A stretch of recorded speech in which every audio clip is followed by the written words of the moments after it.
Oh, you didn't know? Your ass better call somebody! The energy revealed.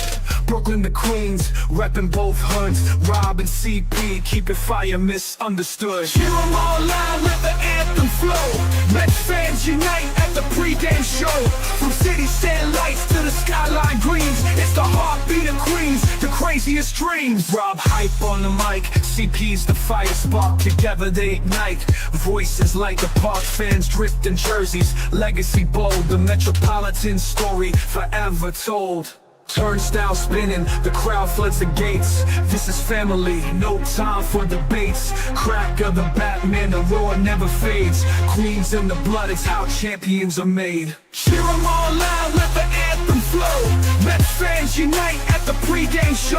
From city stand lights to the skyline gleams, it's the heartbeat of Queens, the craziest dreams. 7-line swagger, vibes electric and wild. Mets legacy golden since I was a child. Orange crushed skies, let the battle ignite. Ride for the home team till the last fight.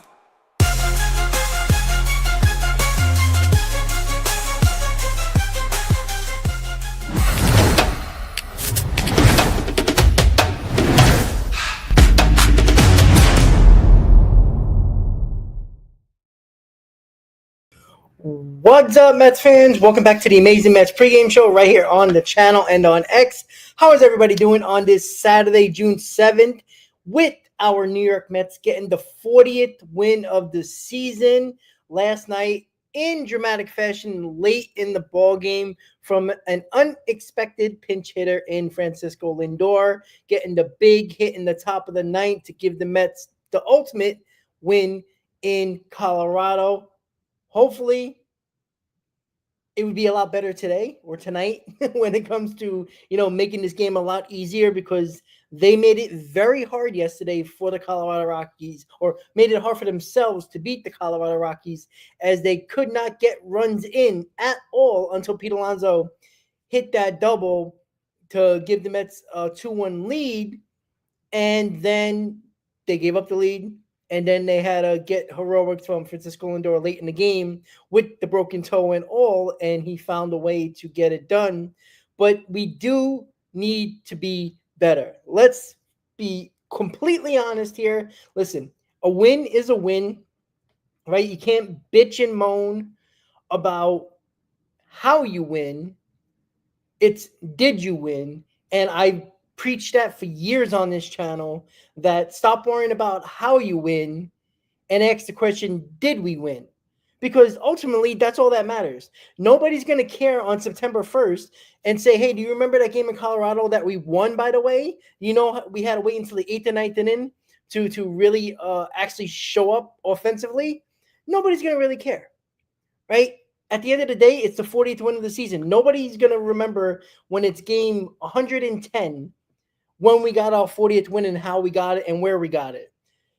I understand that it's frustrating. I'm frustrated. We're all watching the game frustrated with the offense, the lack of offense that the Mets have shown this entire season. We're already on game 65 tonight, and they've still struggled offensively. But I want you to think about something right now. They're 40-24, 16 games over 500, and they still haven't hit the apex of their offensive capabilities. And that is something that I think we're all, I'm not saying assuming, but believe that this team can, and this offense can get to another level. They haven't reached their apex yet. And that goes for, that's talking about Lindor, Nimmo, Soto, Alonso, all mashing at the same time. Hasn't been like that the entire season. It was Soto hot for a little bit. Pete Alonso struggled. Pete Alonso doing everything. Nobody else doing anything. Lindor getting hot. Nobody else doing anything. Nimmo getting hot for a week. Nobody else doing everything. You need to have about 2 or 3 guys getting red hot at the top of this order, especially the big guys in the top 4 of the lineup tonight. That is where you dominate games. This is where you would dominate offense and have the offense that we all expected them to have. They have not shown it this year, except for little glimpses here and there, but they haven't maintained it. They haven't been consistent with the dominance of their offense. This was supposed to be a top 3 offense. Let's be quite honest about that. That's what we talked about. Me and Chris talked about it on the season preview. This lineup was supposed to carry the team. And I know the pitching for the first 64 games of the season has carried this team. I still don't believe it's going to last. I'm not saying this pitching staff is going to just completely fall apart and they're not going to be good. I don't think they're going to be this good for the entire season. And I still believe the offense is what's going to carry this team late into the season when we get into the dog days of summer in July and August, and then for the final month in September. I think the offense is going to be the key here of how far the Mets can go in the division, if they can win it, where they are in the playoffs, if they can have a best record, a bye, wild card. I think the offense is going to determine all of that. When it comes to the playoffs, it's a crapshoot. You know, one series it can be the pitching, the next series it can be the offense. It's just the way it is now with baseball's playoffs, the way it's set up now. It's a crapshoot. Usually, it's not the best teams anymore that make the World Series, and that's about it, right? It's just get hot at the right time, regardless of what your record is during the season. But I still believe that the offense is going to carry this team overall down the road. I don't believe the pitching is going to be as great as it's been. I think they're going to take a step back. And I'm not talking about a major step back where they have a 2 ERA and they're going to have a 4.5 ERA. That's a big jump. I'm talking about more of an above average rotation, above average pitching where they're still solid, but nothing special like they are right now. So that's just me. And I know a lot of people saying, oh, here's Rob being Mr. Negative. I'm just giving you my opinion. I'm just giving you the feeling that I have, that I know everybody expected this offense to be, guns blazing right out of the gate. But if you really be honest here, with Soto, everybody else is kind of the same, no? Right? Vientos before he got hurt. Alonso's been here. Nimmo's been here. Lindor's been here. What has been their MO basically since this group has been together? They've have struggled offensively early in the season. That has been what they've done for many years. Just go back from the first years of Lindor as a New York Met with Nimmo and Lindor. Right? This group, these three guys that has been a mainstay in this lineup has been a big reason why this offense has struggled throughout the years early in the season.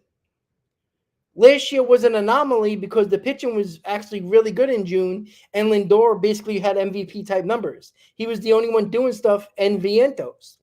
And Nimmo and Alonso had tough years.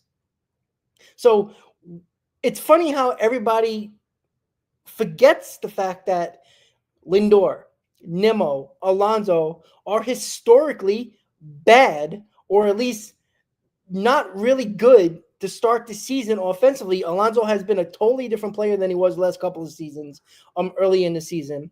That has been a big help and help us where we are right now, 60 games over 500. But the offense has struggled. This group that has been here, that's been the mainstay of this lineup for years, haven't had success early on in the season, at least for the first 2 to 3 months. It has been a struggle. This runners in scoring position hasn't just started this year. Go back to last year, even when the Mets were red hot in June, July, and August, and through the rest of the season from June on last year, they still struggled with runners in scoring position. Those numbers weren't very good. And then just keep on going back to 2023, 2022, even with the 100 and 101 win season that they had, they struggled with runners in scoring position. This group, Nimmo, Lindor, and Alonso, they've struggled in that category for a while. And everybody, including myself, although Juan Soto would make the huge difference. And he has not been good either. He basically followed suit with the rest of the guys that have struggled early on in the season. Now, you've seen glimpses from each one of these guys at the top four in the lineup today where you think they're going to break out of it, right? Alonso's red hot right now. Lindor got the big hit last night. Soto's kind of a little bit better, but still not all the way there. Nimmo, I still love Nimmo in the 2-hole. He's back there.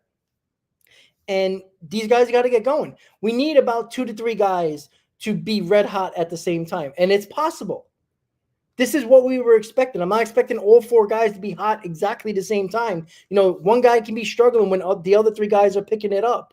But it needs to be a combination of 2 or 3 guys. It can't just be one guy every week and then everybody else gets cold. It's hard to win that way. I don't care who you play. I don't care if it is the Colorado Rockies. When you struggle with runners in scoring position, the pressure mounts, right? When everybody expects you to beat the Rockies and you're down 2-0, you're down 1-0. You're down 1-0. Then you get the 2 runs and then they tie it back. It's like, here we go. So it's the pressure that mounts every single time there's people on base. Look at the bases loaded yesterday. It was probably the worst piece of hitting from 3 guys in this lineup with the bases loaded. All they had to do was put the ball in play. If they put the ball in play, there's a pretty good chance they would have snuck out at least 1 run, even if it was a ball that was a ground ball. They would have probably turned a double play, but they would have still got the run home. It's putting the bat on the ball, and this goes for everybody in this lineup because they all struggled with the bases loaded. This team has been abysmal with the bases loaded, and that has to change. You are not going to get away with winning games like you did last night when you face a team like the Phillies, when you face the Dodgers, when you face the Yankees and the Tigers and the best teams in baseball, the very good teams. You're not going to get away with that. That will bite you in the ass time and time again. They've been lucky a couple of times, especially yesterday, right? This wasn't a win that they necessarily deserved. Now, you take the win because a win is a win. Again, it's not about how you win, it's did you win. But we talk about the how factor because we know it's going to bite us in the butt when it matters the most. Just look at the Dodgers series. You made little mistakes, and a good team is going to pick you apart and is going to take advantage of those mistakes, and they can't do that. Now, it's baseball. You're going to make errors. You're going to make mistakes. You're going to have bad at-bats. But somebody has got to get to the plate with the bases loaded, especially the first 2 batters when you have no outs and 1 out. You can't strike out. I don't care if you look silly trying to get to that ball. You got to put the ball in play. Let the defense make a mistake. This is not, the 99 Mets infield. All right? Put the ball in play. Let them make a mistake. Too many times this year, we've seen it with the Mets when teams are putting it in play against the Mets infield. And the Mets have done it to teams where their infield is not very good or they made mistakes. If you put the ball in play, things can happen. Not saying that they were going to make an error or not, but if you put the ball in play, there's more things that can happen on the field when the ball's in play than you striking out. That helps nobody. That just puts more pressure on the next guy in the batter's box. That is something that continues to be a problem. And if it doesn't change, I don't care for 15 games over 500, 17 games over 500, 10 games over 500. We are going to be facing teams like the Phillies, like the Braves. I know the Braves have really struggled this year, but again, we got 7 games against the Braves this month. I know they lost. I know the Phillies lost. I get it. But we have to understand that 7-game stretch in June could bury the Braves or it can get them going. We've seen this story before, Mets fans. This is why you got to figure it out soon, because you can't go into a series or a stretch of games over the next week and a half when you're facing the Braves and Phillies back-to-back and find ways to lose because of the lack of offense that they have shown in these games. Dwayne, you know what? Do the Rockies have a bullpen? The Mets make them look like murderers row, like they're Cy Youngs in their bullpen, and there's Cy Youngs in their pitching staff.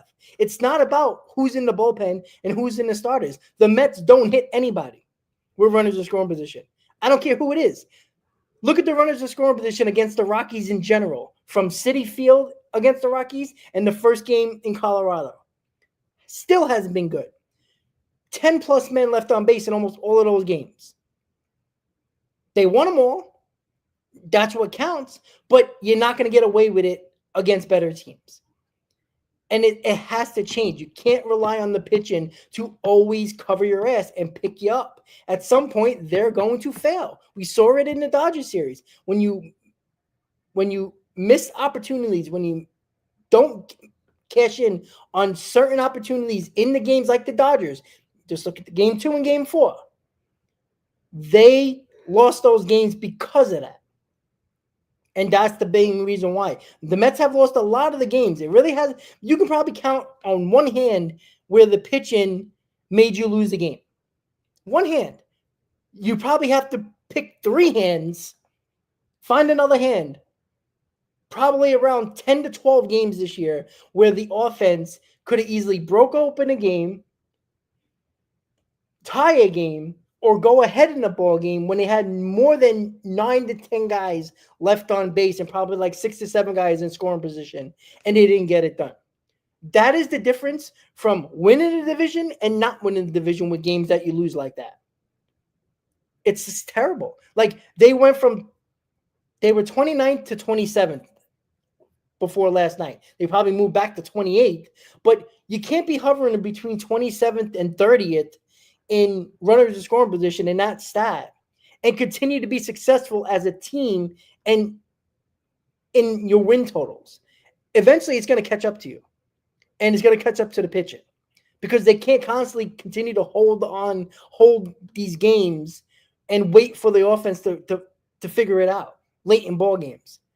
It's not always going to happen. That worries me a lot. And yeah, easy, I agree. That's the point, right? That's why we lost the game against the Dodgers. That's why we almost lost the game yesterday against the Rockies. And Joel, you're 100% right. It's unsustainable. 100% correct. It is very unsustainable, right? We can talk about the record all we want. 40 and 24, 16 games over 500. That's a great spot to be in.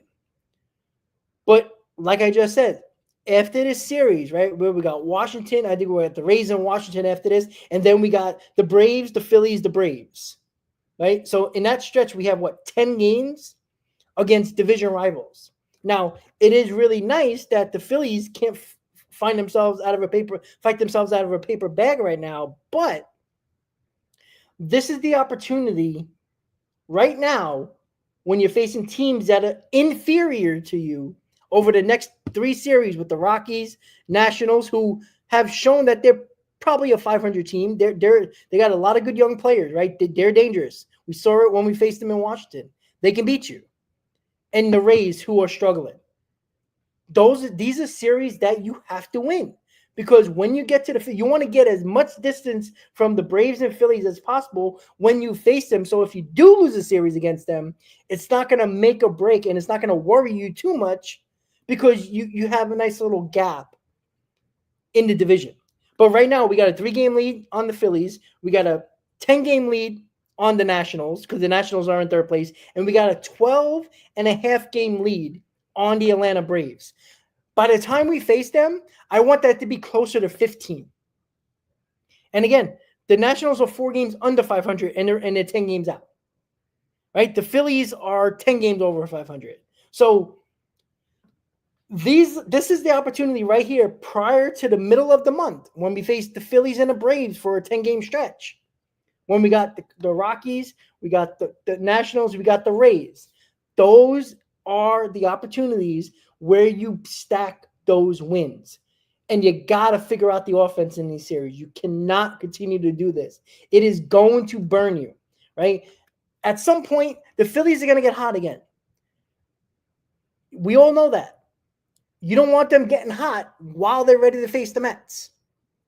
That is a dangerous game to play if you're still struggling on offense. That is where the Mets have to continue to figure things out. And I understand Mendoza is trying to do a lot of things here, right? He's trying to put Mauricio in here, trying to get him going. McNeil has been putting good at-bats together. I like the top 4. Terrence is in the ball game today, who's always have really good at-bats. You got to get these guys going. So Mendoza's trying to mix and match here, trying to find a lineup that actually performs. But again, I keep on saying it. If your top 4 doesn't do the job, you're going to have a hard time counting on 5 through 9. I'm sorry to say that, but it's absolutely true. If you're a team that is counting on your 5th batter to your 9th batter to drive in the runs and do damage, you're probably going to lose more often than not. That's just a fact. It's very hard to win in this day and age of baseball if your top guys don't get the job done. Yeah, occasionally you'll get the Luis Torrens big RBI or the Brett Beatty nice RBI or the Jeff McNeil base hit. But you don't get it often. You can't be reliant, and it's been a problem for the Mets for years, and including this year. When the top 4 guys and you got 3 out of the 4 struggling, now you got to count on Torrens. You got to turn on Taylor and McNeil and Beatty. Like, it happens from time to time, but if you're going to count on that as an often time situation where they have to come through, you're going to lose. It's not going to happen more often than your top 4 guys. Every team needs their top guys to perform good enough, or at least better than what they have in those situations, because you're going to start losing ball games. And the Mets have prevented, a 4-game losing streak at this point still, which is awesome. It's you continue to do that into, the month of June, and you're getting into July. That's 3 months of baseball where you haven't had 4 losses in a row. And that's great. That is a great sign, because that leads you to that 95-plus win total, over 100 win total, and you're in prime position for the best record in the National League, or at least close to it. And maybe you will have a bye. And to be quite honest with you, I know the byes haven't been very helpful to teams that have the bye, and we've seen that year after year in the postseason, even though it helped the Dodgers and the Yankees. Last year, I don't know if it helped, but they were in the World Series last year, but that doesn't happen often. They have problems when you come off the bye. This would be the prime year to have a bye, especially with our pitchers that are going to be throwing a lot more innings than they ever have in their career or haven't done in a couple of years. You might want that rest with your pitchers. And I know that's down the road, and that's a lot of months away, but that's something to also think about. So yesterday, right, a lot of people thought that Brett Beatty was going to get sent to the bench because of that bad error, that throw home. Mendoza showed confidence in him, and he made a great stop and turned a double play by catching that rocket of a ball at third base, and then, tagged the guy out at third base to get the double play. That was a huge deal. It was bases loaded, nobody out. I mean, did anybody, I think a lot of Mets fans were like, oh, here we go. But they got the job done, and they found a way to pull out that victory. So when it comes to tonight's game, we got Clay Holmes against Carson Palmquist. Again, we talked about Kodai Senga needed to dominate. I'm not going to say he dominated, but he pitched okay. He pitched fine, right? He got himself in a lot of bad situations, but he did mostly get out of them. But you got to dominate this team. You really do. I want to see Clay Holmes dominate, right? You should go 7 innings, right? Give me 6 and a third. Get into the 7th inning while Clay Holmes is still on the mound, and I think the Mets have a really good chance of winning the ball game. The pitching has been outstanding, and we have to count on the pitching so much until the offense finally realizes that they're supposed to actually play a baseball game and actually score runs. We're runners in scoring position. That would be nice. See if they can do that. But with Clay Holmes, again, 6-7 innings, dominate this lineup, right? You didn't give up a lot of runs like Kodai Senga didn't give up a lot of runs yesterday, which kept the Mets in the ball game. And the Mets have been really good late in games, regardless of who they're playing. If the game is close, I'm confident the Mets can come back with their offense because they show some life later in innings, even if they're 0 for 10 with runners in scoring position or 0 for 13 with runners on base. They've done that. So overall, it's been good. They've been finding ways to win by any means necessary, even though the stat line does not look good. Again, you don't win 40 games you're not 40 and 24 in first place in the NL East by getting lucky every single time, right? They've been very good late in games when the game is close. And they've been playing a lot of close games no matter who they play. So that's a good sign. But I would like to have that offense going along with that stat as well. So, Dolo says, are you concerned with how the rookies are coming from AAA without any plate discipline and seem lost? No, because Ronnie Mauricio is a free swinger. That has not changed. Again, we got to understand what happens at AAA, right? We forget that AAA is the minor leagues are a developmental league. They're developmental leagues. They're not just there to collect the paycheck, right? I'm not talking about the journeyman. These prospects are trying to make it, right? They're working on things. They're trying to, in the AAA, you get a lot of guys that are trying to work on things, especially young kids that might have just got called up, or the journeymen who are trying to get back to the big leagues. They're all trying to fine-tune their pitches. So what are you going to see a lot of? Especially if you're having problems with location, you're going to throw a lot more fastballs. In AAA, just look at the fastball rate in the minor leagues. It's big, and it's mostly because, especially at the higher levels, especially AAA, when you got a lot of journeyman pitchers that are still in the minor leagues trying to hold on for a career, what do you think they're trying to do? They're trying to get back to the big league. So they're going to work on things, and more often than not, you're going to see a lot more fastballs. He's seen a lot more breaking balls at the big league level because it's a breaking ball league now.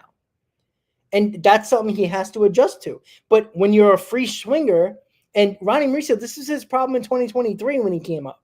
He's a free swinger. He's going to strike out. He is a power bat.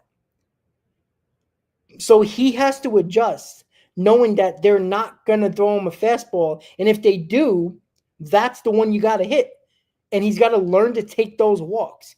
He can't always try. Like in that situation, they didn't even throw him a strike in the game when he struck out last night. He didn't even throw him a strike. So you got to understand the situation. You got to be better than that. The minor leagues are developmental. We act like these guys are trying to win ball games when they're basically kind of all individuals on a team trying to be better to make the major leagues or get back to the major leagues. Like we all forget that when that happens. That's why when people talk about, oh, look what Ronnie Mauricio is doing, look what this guy's doing, that guy's doing, look at his stats in AAA in the minor leagues. Who cares, right? We saw that with Brett Beatty, right? That's just what I think people forget, that just because they do it in the minor leagues doesn't mean it's going to translate to the major league level. And I'm not saying, Mauricio is going to be a failed major leaguer. I don't think so. I think he has to adjust to what these guys are doing. And we'll see if he figures it out at some point. That would be nice, right? Dolo said Tong is the real ace in the minors. Yeah, sure. He's great in the minor leagues, and he's mowing through the minor league system. But again, wasn't Sproat up until he got to AAA?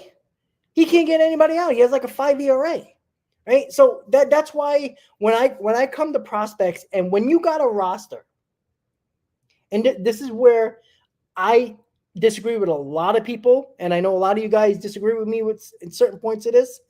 When you have a roster that is basically filled out for the most part, lineup-wise and position player-wise, at the major league level, not pitching, but major league level on the offensive position player side, and there's really no room for a lot more other guys. You use those prospects to get better at the major league level, right? Everybody else does it except the Mets, right? You see the Braves do it. You see the Phillies do it. You see the Dodgers do it. You see the Yankees do it. Teams that have consistently made the playoffs, had deep runs. You see the Astros do it for years, picking up a bullpen arm, a big bullpen arm.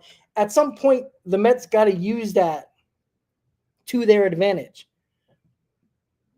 Because the infield, there's too many damn infielders as it is. You can't play Acuna every day because there's too many guys on the infield already. With Mauricio being up, even with Vientos being here, it's too many people. It doesn't work.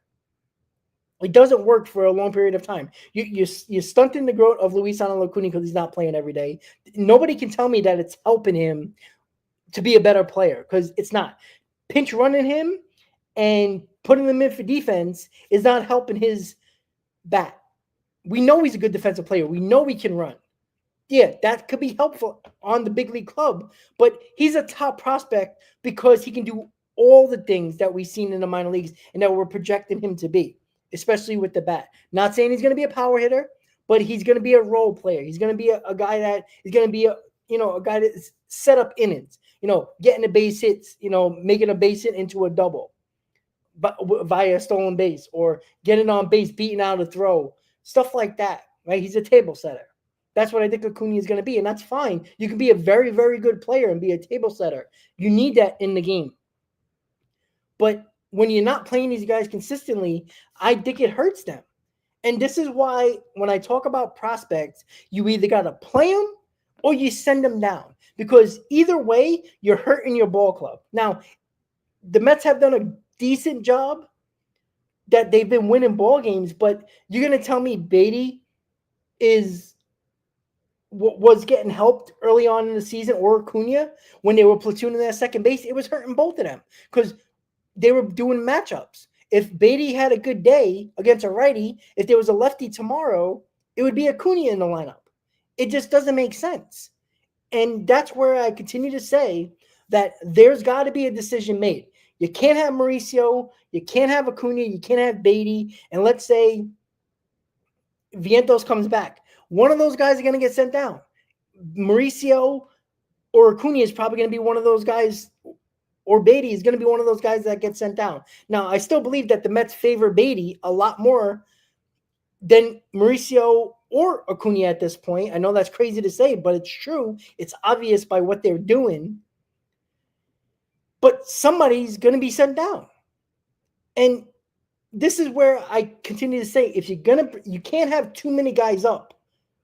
And, everybody wants to see him, but there's not enough positions for him. And you still have Jeff McNeil. So, you're hurting their growth, number one, where they're used to playing every day in the minor leagues.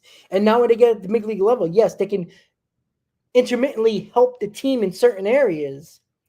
But ultimately, are you hurting their progress to become a better major leaguer, to what you want them to be for the future of this team? Or are you just trying to win and not care about their growth? It can't be both. You can't have guys figuring things out at the major league level and say we're contenders at the same time. It's hard to do that. Either play them every day or send them down and use it for trades to help get a player that can play every day that you're going to need to help your team. That's what I just don't understand. And the Mets have not done a good job of that. They've been constantly platooning Beatty and Acuna. Now with Mauricio here, they're not playing Acuna because of Mauricio. It's all over the place. Now, intermittently, all those guys are helping his team win, in Beatty and Acuna specifically. But it's not really helping their growth. Why do you think Beatty's playing better? He's playing every day, at least almost every day. It's not rocket science. It's common sense. But the Mets are so concerned about getting every guy playing time, so they say, quote unquote, fresh, that they're hurting these guys' growth because they're not playing every day. You don't get better by sitting on the bench. Acuna doesn't get better at the plate when he's a pinch runner or comes in for defensive purposes. It doesn't help him. So at some point, there's going to be decisions that have to be made.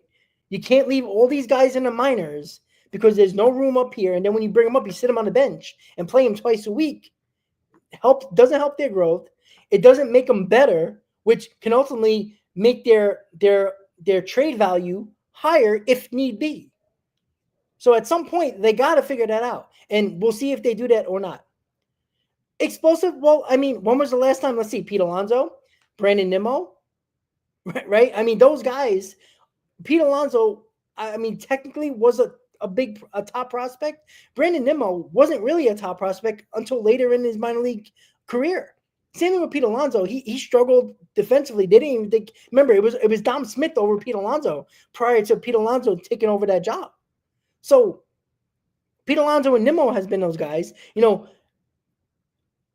I understand that it hasn't. The Mets have brought up a lot more pitchers than position players, but I still blame the Wilpons for that because their drafts were horrible. I know they drafted, Alonso and they drafted Nimmo and all that, but they were one of the worst ranked farm systems for years. And it's not like they were winning 95 games and had, late round draft picks. They were always picking in the top 10. So they were picking terribly. Their scouting was terrible. And it's not just developing them in the minors. I think it's just lack of scouting as well.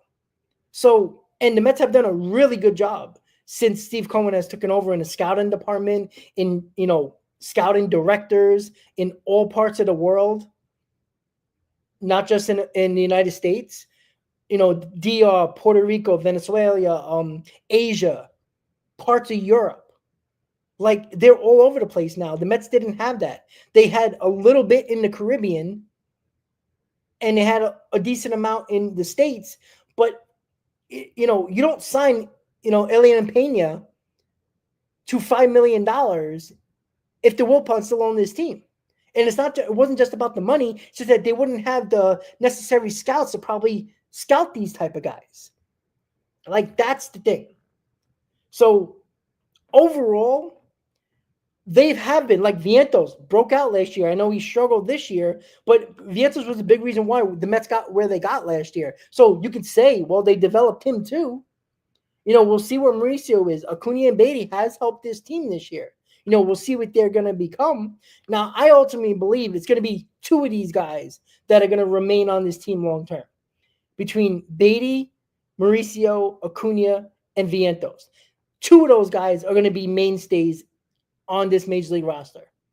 And I think the other two are going to get the short end of the stick, are going to be in the minors, and they possibly can be trade bait. There is no reason why you can't trade those guys for a guy like Duran, like Mullins. You need a center fielder. I don't care what anybody says about Tyrone Taylor. Look, Tyrone Taylor is a solid player, right? He's a professional. We all love him. But he's a fourth outfielder. He's a starter on an average team. But again, if you got Lindor, Nimmo, and Soto and Alonso doing what they're supposed to do, then Tyrone Taylor isn't an issue. But Tyrone Taylor has been one of the better clutch hitters on his team. That's a problem. And, Tyrone Taylor batting, I don't know what he's batting. 220? Like, he's not a big home run guy. He does get clutch hits, which is great. But I'm sorry, I played Mullins or Duran over Tyrone Taylor, to be quite honest with you. If the Mets can pull that off, you do it. And I don't care who you have to trade to get them. Because those position players are going to help you, especially if you're going to be a contender for a championship. And the Mets right now have one of the better records in baseball. They're tied for second with the most wins in baseball. You are considered a championship contender.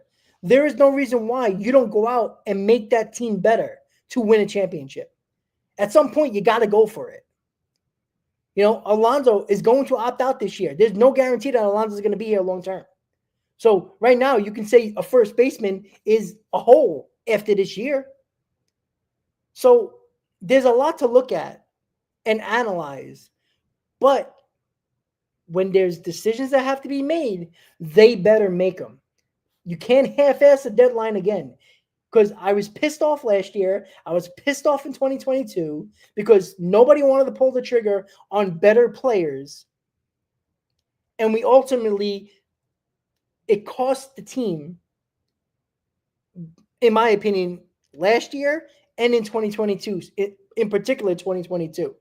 Because when you were one of the best teams in baseball, you went out and got Naquin, Vogelback, and Ruff, and Givens, and said that was enough, when clearly they needed another bat in this lineup.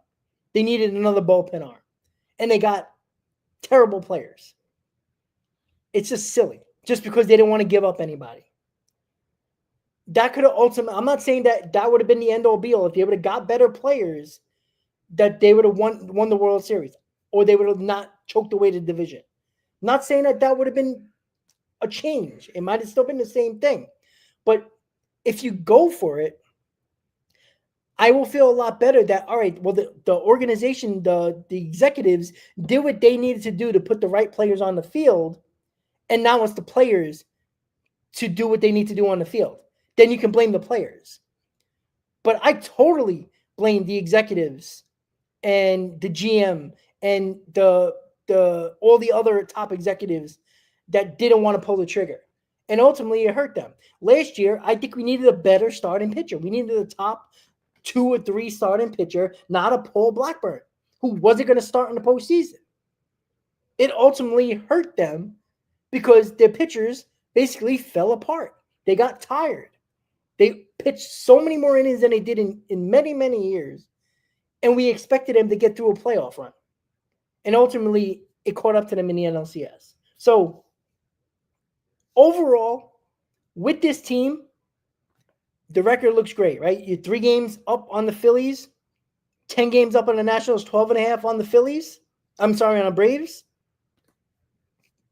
Tonight is a game where Clay Holmes should dominate. The offense should dominate. Will that happen? Who the hell knows? I can tell you this right now. I'm more confident in the pitching than the lineup. I'm pretty sure that Clay Holmes will pitch well. Now, I would even bet $10 that this lineup will come through because they haven't shown it consistently enough. I'm telling you, if by the 5th inning, this game ain't a blowout for the Mets, I'm going to be very upset. I can't do a post game tonight. I don't believe Chris either can do a post game. I know he's working, and I do too. So I can't do a post game, unfortunately. But it should be a blowout. It needs to be a blowout. Like, we got to stop playing these silly games. We're making mistakes. We're not coming through with easy opportunities. And let's be honest, base loaded with nobody else can't be any easier to score runs.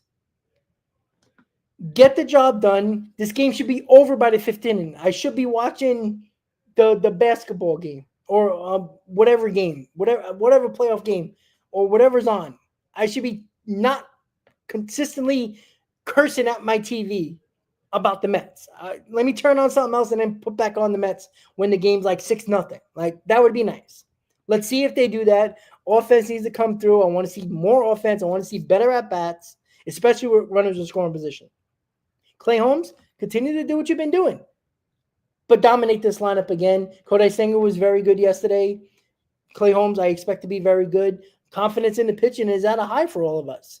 I mean, there's no ifs or buts about it. You know, I still don't believe long-term they're going to be as good as they have been, but right now there's nothing bad to say about them. So do I think the Mets are going to keep this game close? Absolutely. I think, you know, when the Mets need to get the big run, they'll get it if this game is going to be close. And I expect it to be where the Mets pitching is going to keep this relatively a low-scoring game for the Rockies that will give the Mets the opportunity. I just hope it's like 10-2 instead of, 1-0 Rockies in the 7th inning. So with that said, guys, I want to thank you for watching the Amazing Mets pregame show. Clay Holmes, Palmquist, Game 2 of the series against the Colorado Rockies in Colorado. Enjoy the game, guys. No post game tonight, but hopefully tomorrow for the pregame, we're talking about a Mets win and it's another series win and hopefully going for the sweep tomorrow, guys. So have a good night. Enjoy the game, guys. Let's go Mets. And I'll see you next time, guys. Good night.